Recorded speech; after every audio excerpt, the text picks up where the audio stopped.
to round out the discussion, Kev, I want to float something by you that a theory that I have on this.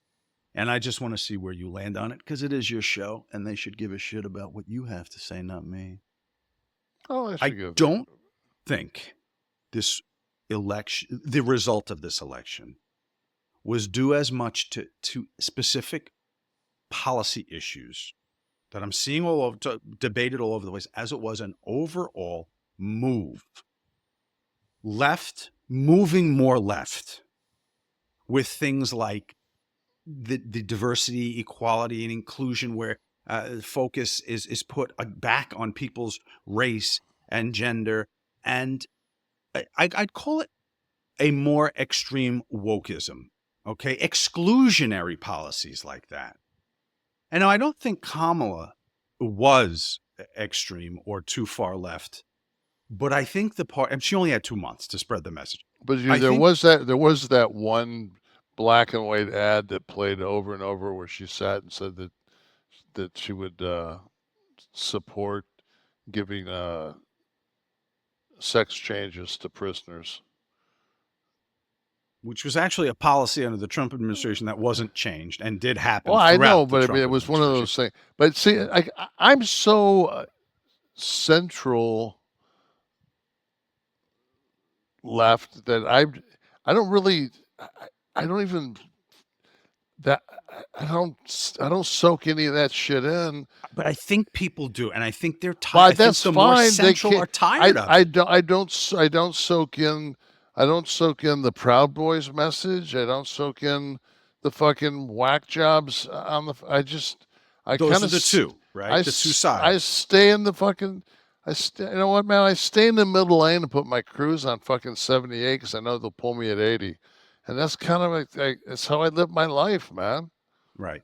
I just think I think that as a business owner, I think what you call this is a rebranding. I think the Democratic Party needs a rebranding and it needs to get away from a lot of those things that are exclusionary, that are cutting a lot of the voting Democrats out of these big inclusion and equality. I'm using this as because it was the buzzword that a lot of the Republicans, particularly down here with DeSantis and whatnot, were going to. But there's Waters more. There's more than that. But what do you think about it? Waters last night on the five. He he used the term that the Democratic Party was basically a highbrow, high educated, coastal elite party. And that's kind of what we have become. As I sit in my Your waterfront pad. one of two of my waterfront pads, and and I just sat there last night, and I was just like, you do have a different view of the fucking world when 50% of it's looking at the ocean. You don't think the other fucking party has their share of waterfront elites?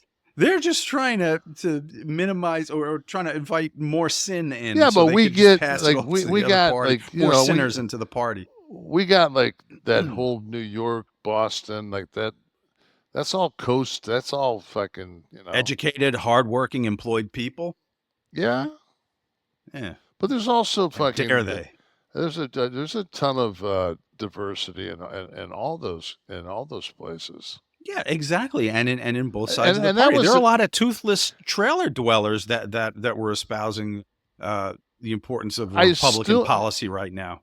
I Like still their think lives are gonna be I better. still think when I look at anytime that there would be a picture of the Democratic Party, uh, like on a stage or something, you see whites, blacks, Puerto Ricans, Asians. I mean, it was a very diverse coalition where when Trump did his acceptance speech, yeah, I mean, it was like Not so much. that pretty much looked like Mobile, Alabama. Germinator was listening last week, Kev. He says, seriously thought about writing in Kevin Nash for president because I trust him more than the candidates, and Sean for vice president because I'm 80% sure he's never fucked a couch. Don't lay your money down on that one, Germinator. You would have lost it, but I would have happily accepted the nomination. Thomas, I would Go ahead. never. I would never get by the vetting. right? Oh, I think you would. No. You have no felonies. You don't. You're not waiting for a sentencing in 2 weeks on 34 felony counts. That's kind of an interesting twist. That Somebody certainly has a lot of power on the bench right now, don't they? I mean, there's a little bit of time before January the 20th. You know, for shit to get stirred up, but my whole thing is, you know, there was that Where's Waldo?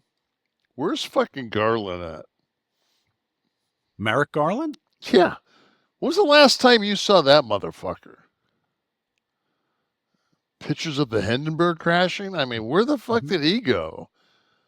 And he wanted to be, I mean, that was the guy that they were going to put in the Supreme Court. Mm-hmm. And he just disappeared.